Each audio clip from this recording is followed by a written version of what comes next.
have to. Let's see it. And good afternoon, ladies and gentlemen. Welcome to another edition here of On Deck here on ChicagolandSportsRadio.com. Return once again with your one and only host, me, Charles Prodigy Richey. And, of course, on the right-hand side of your screen, for those of you tuning in on the Facebook page right now, ChicagolandSportsRadio.com, my man in action, as always, the LeBron James supporter, fan, freelancer, and a very good, impactful host since meeting him. Talk about none other than Reese the Ruler. You can follow him on Facebook. Thank you. Yep, you got it. Always digging the hats, man. Always digging something out right there. His own custom hat. You can follow him on Facebook at Kemosabi. Big balling is my hobby. And then you can also check him out primarily on Twitter and Instagram at ISCR3 with another belt. That's WINUTIBOLT. You can follow me on Twitter and Instagram at Prodigy Richey.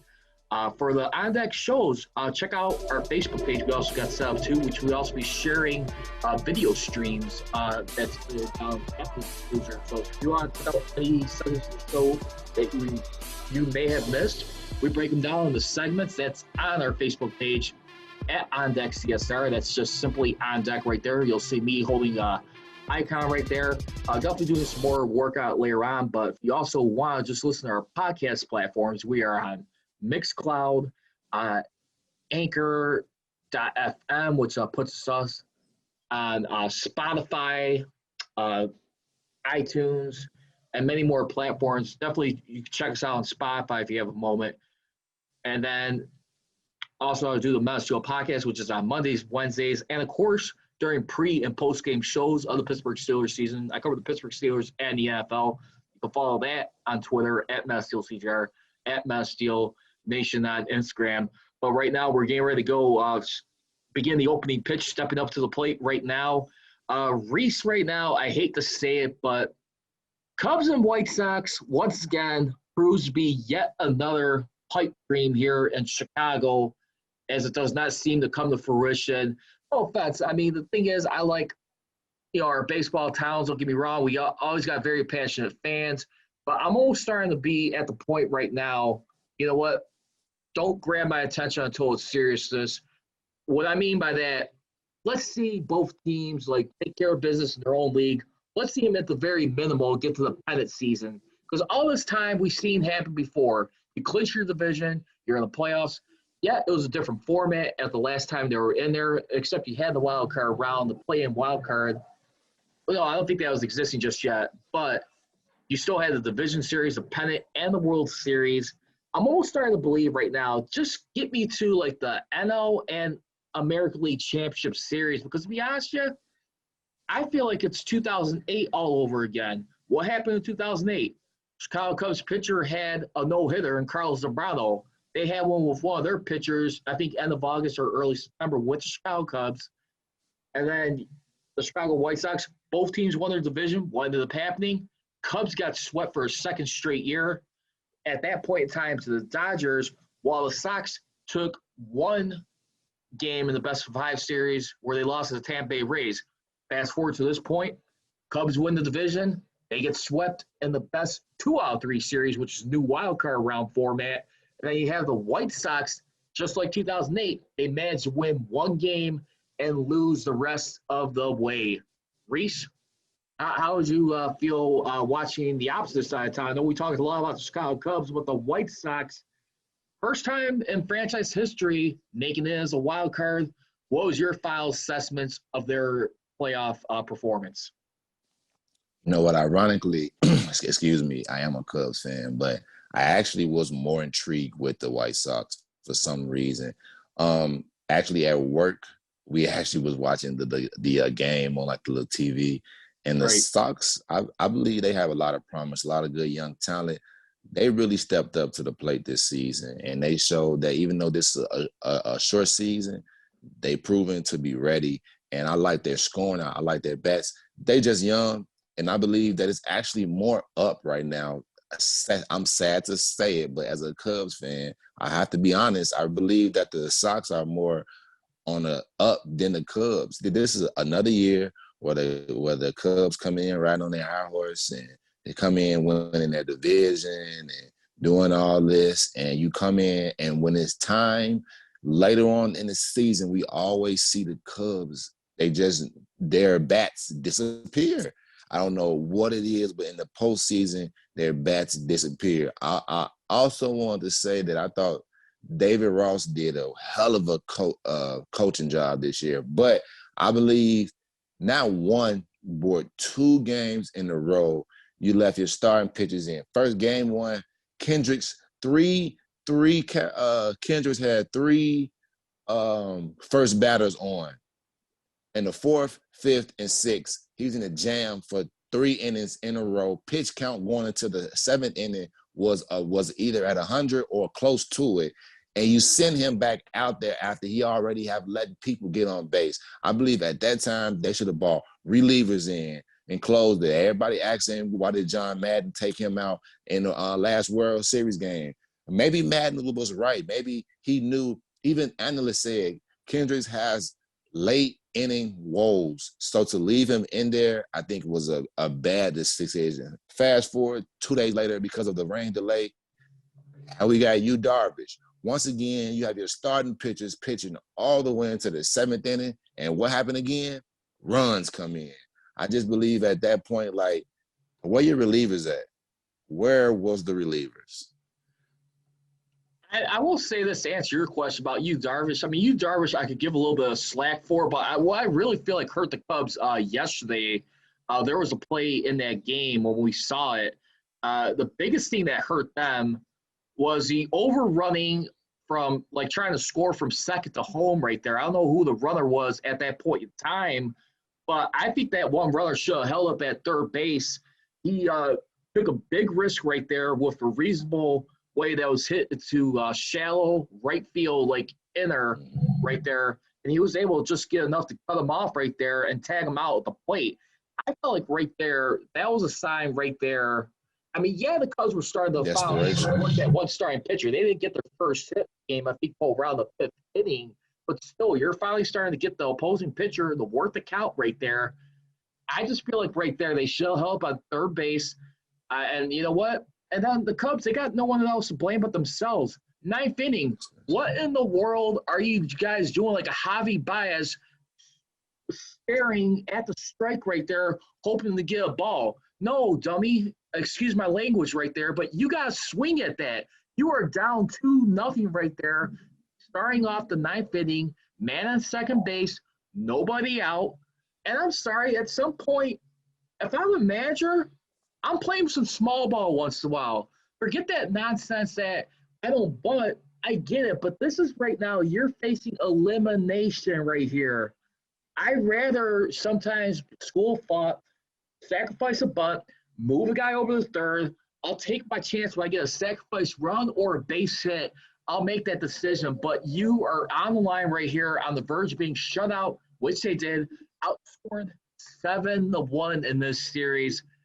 I classify the Chicago Cubs season right now as a good old-fashioned football term. They played buddy ball. And all this talk about David Ross, the high praise they have for him when they played with him as a catcher, I'm sorry. You saw the way the Theo Epstein and the Cubs front office cared to this guy as being the manager, how they ousted Madden about over a year ago. I feel like Ross, he's you know what? Welcome to the big leagues, but I feel like there's a little bit of too favoritism at times. I got to see more from Ross right there. I hope he learns from this. And you got some free question. Like I said, it was definitely, like I said, he did. I believe that to come in where the analysts had us not even making the playoffs to actually win the division, you know, barring the corona or whatever pandemic. But I just believe that in the postseason, like you said, he played buddy ball and he let his relationships get in the way of his actual managing. I just don't know how you go 2 games in a row and not bring in relief. They didn't score any runs until the 7th inning in both games, and it was both on the starting pitchers. I just don't know how you, especially you don't learn after you saw, okay, well, I saw Cal, okay, well, let's get some pitches in here and let's try to make it, you know, to the next day. And then I didn't understand why we didn't put Lester in. I thought Lester was one hell of a pitcher in the postseason. Yeah, you know what? And that's going to be a big question mark right there because you got a lot of guys on this club into the offseason going into 2021 right now. John Lester is going to be definitely one of the guys right now on this list here, or he's going to be a club's option for right now. He's in his late 30s. I think he's going to be 37, 38 years old right here. You also got him and Jose Quintana. If I'm the Cubs, I'd probably give John Lester one last crack at it. I give him like one more bit of confidence, only for the simple reason, yeah, it's in the past, but he knows what it's like to win a World Series versus Quintana. I still think David Ross would go bat for a guy like Lester for veteran leadership in the clubhouse right there, guys he can mentor. If anything, it's simple. I give John Lester at least one, maybe like a 2-year extension. I keep him around because you need someone to kind of like nurture these guys, especially bullpen pitchers. You don't think his veteran leadership will be valued in that clubhouse? Oh, definitely. And that's what I try to say. That's why I was kind of curious on why John Lester didn't get the, throw out there. With his leadership, his experience, I do believe that he should have pitched a game. To understand that Yu Darvish had a heck of a season. He was fourth in the league in strikes at 93.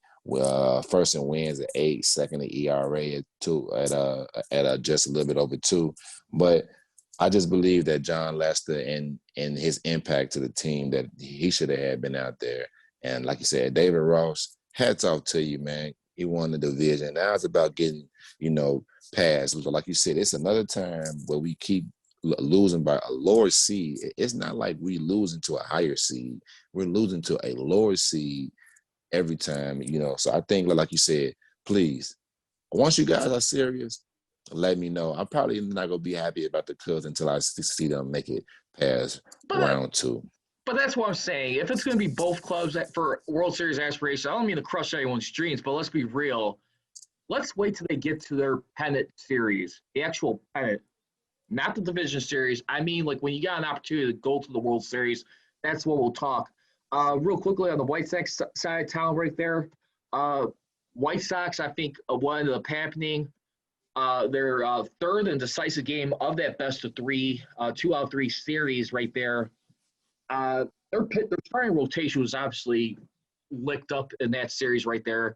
Lucas Giolito was the guy who got the only win for the White Sox pitching staff. Yeah, bullpen gave up 5 earned runs for 14 innings throughout this series. Outscored 11-7. I got to be honest with you. I think definitely that Game 3 was very costly. You barely saw any pitcher get out of an inning. It was usually average like around an inning or like half an inning. That cost them. Yeah, I want to tell the Sox, man, you got one hell of a pitcher, man. That guy that pitched the first game, you all got one hell of a pitcher. And like I said, I am a Cubs fan, but I'm a Chicago fan too. And I want to tell you that I believe that the Sox are on the uprise. And I'm not really upset that they didn't make it to a World Series. These guys haven't been – we was having segments, Rich, where we was talking about how long has it been since they made the playoffs or did anything. We was bringing up stats, years, and all this. These guys turned it around. Hats off to them. Thank you, Sox. You guys have a great young club, hell of a pitcher, like you said. But that bullpen, they was outscored 11-7 in them final 2 games. So I just believe that from here on out, the Sox will probably be a little bit further next year than the Cubs, like I say. I got to tell you, as far as Chicago goes, Don Cooper, without a doubt, is the all-time greatest pitching coach between both clubs. He's been around since 2002. This guy has been around even with that 2005 run right there. He knows how to develop young pitching either way at the end of the day. That guy needs to be commended. No secret why a guy like Jerry Reinsdorf likes to be – I know he gets the rap for being a little bit too loyal to some guys, but that guy is well-deserving for all the years he's put in with this club. Yeah, like I said, thank you, Sox. Thank you, Cubs, man. Hell of a season. Hats off. Let's try to do a little bit better next year. All right, and speaking of next year, we're going to go into the next segment here in just a bit. Right now, we're going to go into some NBA Finals right now. Dream matchup, but a little bit of a banged-up Heat squad right now. I got to be honest with you, watching Game 2 last night, Reese, before we get into that, I got to say, if Dragic and their other guy, Bam, was in that game. I think that possibly still game 2 of that NBA Finals. I think we see an even series. That game was a little bit too close for comfort right there. Lakers did find a way to penetrate the paint. They didn't do that the first game. They were able to beat them. They got challenged by shooting with jump shots, 3-pointers. They made them pay. I'm just saying, I think they could at least gotten one game out of this series after watching. Break out the brooms. Break out hey, the brooms. But anyway, if it's not a sweep, I think Lakers fans are okay with another gentleman's sweep once again. We'll see. Yeah, we'll help them out of that. We'll see it. All right. Well, when we get back, NBA Finals coming up. You're listening and watching the On Deck on CSR. I'm Charles Prodigy Richey. This is Reese the Ruler. You're watching and listening to On Deck on CSR. I have to. Let's see it.